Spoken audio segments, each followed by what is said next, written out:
Hello everyone! Today I'll show you how to create a new game profile in RACCOIN.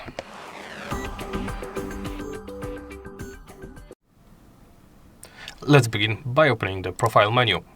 Here select the second or third tab, where you can create a new profile by simply hitting the create button.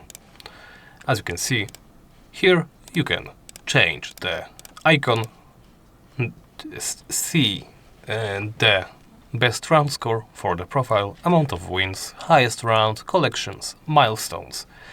You can see your character record, see the run history, and stats.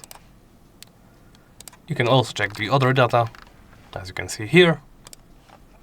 You can edit the name, you can switch to the current profile, so it actually tracks this instead of your first profile.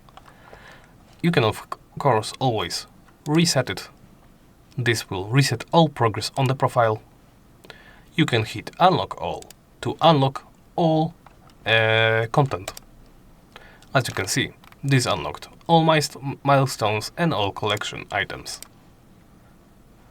But I cannot earn achievements while in this profile.